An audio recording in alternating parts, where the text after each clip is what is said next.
Welcome. In this video, I share how you can recover and heal after being raised by emotionally immature parents. But first, don't forget to give me a thumbs up or leave a comment. I would love to hear from you. Hi, I'm Dr. D. I'm a clinical psychologist and relationship therapist, and I work with individuals and couples who want to learn how to create healthier and more sustainable relationships in life, whether that be with their partner, their spouse, a family member, a friend, a coworker, child, anybody.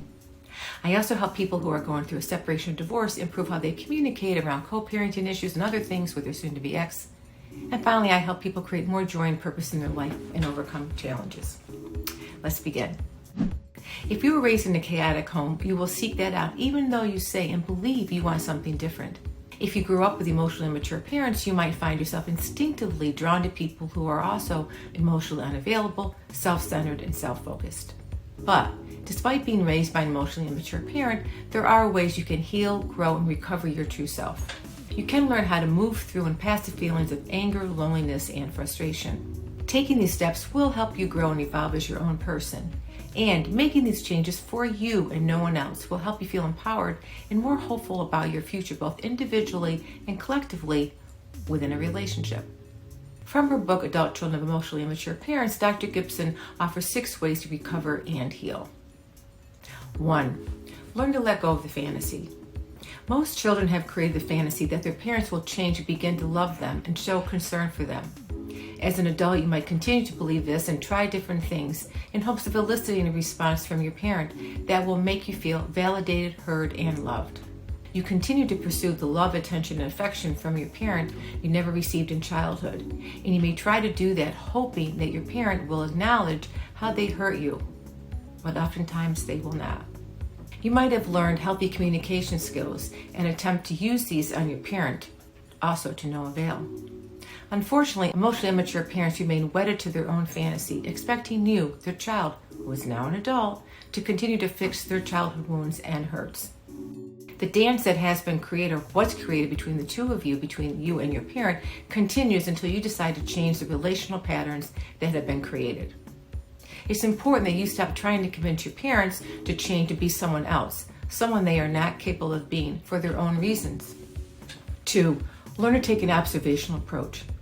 Emotionally immature parents often create an enmeshed relationship with their child over individual identity. They don't respect boundaries, and their lines are often blurred between where they end and the child begins. Because your true self is never acknowledged, you grow up not knowing who you really are, what you like, what you value, what you don't like, maybe what you even want out of life. Your decisions have been based on the enmeshed and unhealthy relationship you have with your parent. Taking an observational approach means learn how to stay emotionally detached and learn to think sort of like a scientist. Maybe ask yourself, what am I noticing? How do they respond to me when I try to engage? What feelings are coming up? If you still are in an emotional state, take a step back, drink some water, splash some cold water in your face, do something just to create some distance to help center yourself again. Take the teeny tiny baby steps you need to start creating space and healthier boundaries for yourself. This is a very active approach to redefining the relationship and getting the emotional space you need to grow and recover. 3. Learn to express, then let go. Sharing your feelings in a way that is calm and centered helps you gain mastery over your feelings without focusing on the outcome. Your parent may or may not understand, empathize, or even agree with you. That shouldn't be the focus. The goal should be to have healthy and clear communication, recognize and articulate your thoughts and feelings, and feel good about the outcome. This will help you build greater self-confidence and self-esteem and make you feel more in control of not only your feelings, but the situation and how you handled it.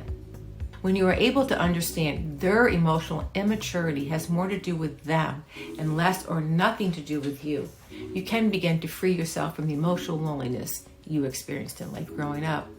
Learning how to express how you feel to them, to yourself, or to anybody allows you to return to yourself and begin to lead a more authentic life, free from the restrictions once placed on you. This also allows you to free yourself from your own frustration with them and eventually minimize your doubts you have about being lovable. 4. Focus on the outcome. When you start to make changes on your end, you may put the expectations on the relationship and the person for it to go like a certain way. Ask, what am I hoping to get from this exchange? Am I hoping they will change and understand me? And how do I want to show up in this exchange? And what would healthy communication look like for me?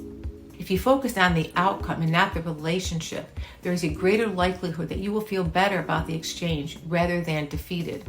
Your parent may continue to behave as they do regardless of what you say or don't say, so just keep the focus on the outcome so you can encourage more personal growth. 5. Create personal boundaries.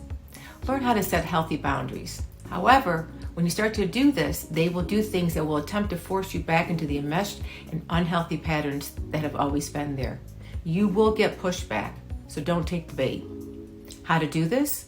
Understand your triggers. We all have triggers that affect us emotionally. So creating a plan about how you will manage the triggers and come up with that plan before you interact with your parent is key. Because trying to figure that out in the moment rarely, if ever, works. Identify the triggers that come up for you that help you to identify when your parent is trying to suck you back into the unhealthy patterns. And 6, engage in self-care. At the beginning, you may not even know what self-care is or what you need because your life has always been about doing something for your parent. The focus has been on them, not you. So you should expect that you don't really know what to do or where to start. That's normal. But just start thinking about the things that bring you joy or how you want to spend your time or even reading about self-care, what it is and how you can start to put some of that inside of your life. Just start.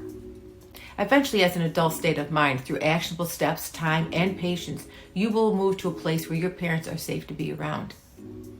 And as you do the work and engage in healthier ways and live your life in ways that are good for you, you will become more of your true self, the person that has always been there.